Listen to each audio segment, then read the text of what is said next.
crypto. Hey, welcome back to the Underground Crypto. And as a reminder, we are giving away 500 XLMs. That's 5 people that will receive 100 XLM coins. I've already given away 60 XLMs in previous contest.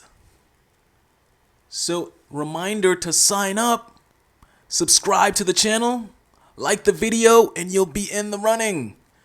Also, we are giving away for Christmas Ledger Nano S to keep your Stellar XLM safe offline. Also, subscribe to the channel to be entered. Alright, so we're gonna dive into today's show. The genius behind Ripple XRP and Stellar XLM, Jed McCaleb, he was on a recent interview with the Pomp podcast. Great interview. Go subscribe. I'll put it in the description where you could subscribe to the Pomp podcast, where Jed drops a tiny hint on what I've been saying in my previous videos. That Stella the Sleeping Giant was created by one of the smartest men of our time. To do what? Power the world. Stellar was created to power the world. And we're going to listen to a 2-minute clip of this video by the Pomp podcast. And we're going to talk about it. All right, so let's dive into it. Absolutely. And so basically you end up selling MtGox, Ripple, Stellar, kind of how do we get to from MtGox to Stellar? Yeah, so like I said, I kind of made MtGox just to learn Bitcoin essentially, just like play around with it. And So, before we go further, what is MtGox? Let's take a look at what MtGox is. Right, so MtGox,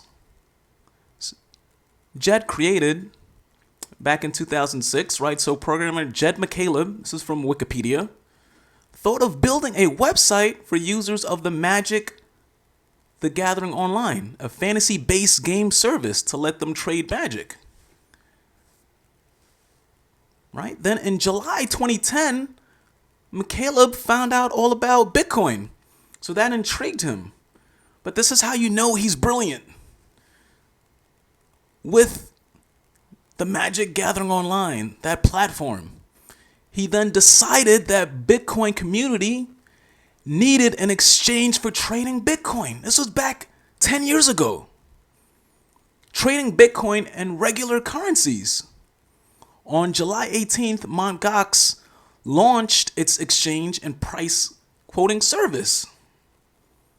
So this tells us a lot about the creator of Ripple XRP and Stellar XLM. Let's continue with this clip. It was something that the ecosystem clearly needed, and it would be a cool project to have, but I never really intended to run it long term. So like as it kind of started to get traction, I realized it was starting to take up more and more of my time. Like it's not something that I really wanted to think about all the time. Like it's not well, I mean, I just generally like to work on like harder problems, I guess. So I sold it to that guy in Japan. Unfortunately, he ended up being pretty incompetent, and that you guys can all look up that history if you don't already know. So let's look up at that history, right? Because I didn't know the history. So let's take a look at the history of what happened to MtGox. So MtGox was a Bitcoin exchange. Remember, he just mentioned he sold it, right? Based in Tokyo, Japan, launched in July 2010. By 2013 and into 2014, it was handling over 70% of all Bitcoin transactions worldwide. So this is before Crypto.com, all these other things that we have right now, Coinbase. So Jed McCaleb, the mastermind, was thinking about this way back then, a decade ago, right? as the largest Bitcoin intermediary and the world's leading Bitcoin exchange. In Feb 2014, MtGox suspended trading, closed its website and exchange service, and filed for bankruptcy protection for creditors. In April 2014, the company began liquidation proceedings. MtGox announced that approximately 850,000 Bitcoins belonging to customers in the company were missing and likely stolen, an amount valued at the time $450 million. So this is why I think Jed giggled right there. He's like, yep, I sold it, got out of it. That guy has to deal with it. All right, let's continue with the clip. But and then I was thinking about other, like, basically I've always thought Bitcoin is this awesome idea, but I was kind of bothered by the mining aspect of it. Like, it obviously uses like a ton of resources. If there's a way to, And we're going to dive into that. That's why I call Bitcoin old grandpa. Right? So Jet said he was bothered by it. The way it consumes resources, the mining aspect. So let's look at what happened this summer in China with Bitcoin miners. Right? Crypto mining farm in China washed away due to massive floods, causing losses to miners. This is from theblockcrypto.com.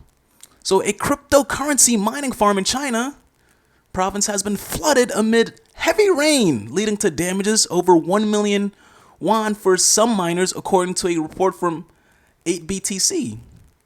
So Poolin, the fourth largest mining pool by hash rate, tweeted 2 short video clips of the farm on Tuesday showing its personnel digging out miners, which are machines, from the mud.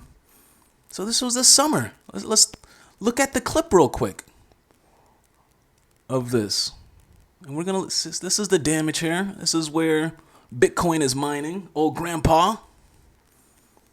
All right? Let's look at this. Let's look at this clip. This is where Bitcoin is being birthed.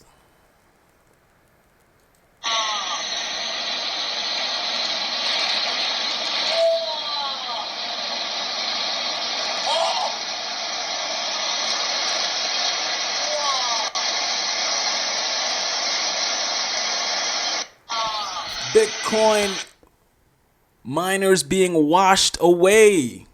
This is them trying to recover the machines from the damage. This is what Jed's talking about. How is Bitcoin the most valuable digital asset? Stellar XLM is the real digital gold. Not this. Let's look at this.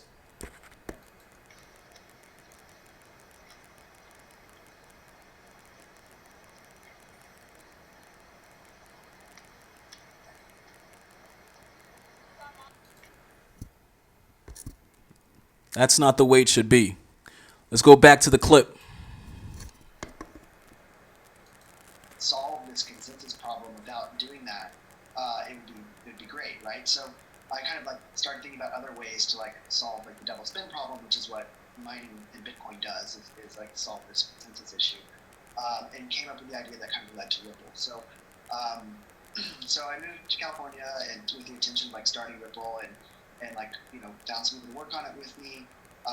You know, we were working on it for a while. Then I brought in someone to be CEO, and then we ended up not seeing eye to eye, and there was like some drama there. And so I eventually left Ripple with the intent of kind of just doing something else entirely. But the original idea and premise and like the reason why I wanted to leave Ripple in the first place, or like what like crypto in the first place, was still there, and it was like kind of hard to get away from. And so then I set up Stellar with kind of like the intent to just kind of make this network the way that I think is most beneficial for the world. So now there's two takeaways there. Two takeaways. We're going to dive into the two takeaways from what we just heard.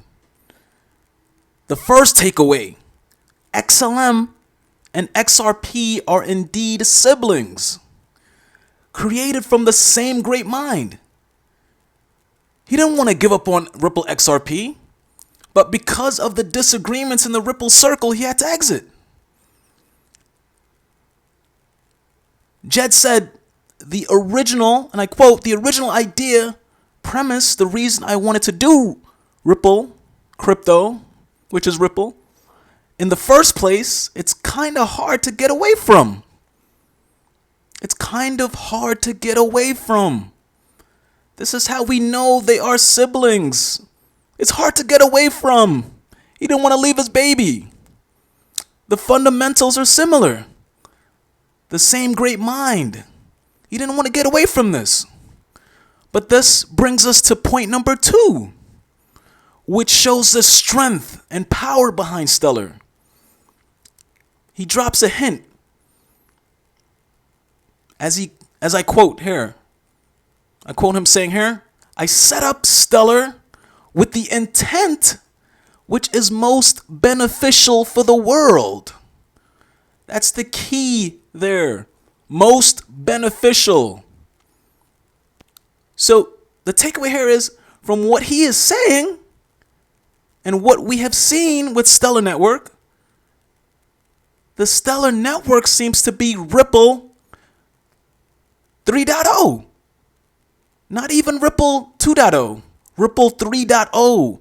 It's an enhanced, with a broader array of features, a network so powerful not only to benefit banks, it's larger than that. His vision was to power and benefit the world. Stellar Network powers the world, the sleeping giant. So let me know what you think of this clip. Let me know if you agree, you disagree. All right, so that's a wrap. So don't forget, subscribe to the channel for the Ledger Nano S and also the 500 XLM giveaway. Stand clear of the closing doors. The next stop for Stellar is the moon. Let's get it. We don't have that much competition. They would use Stellar to make their payments faster.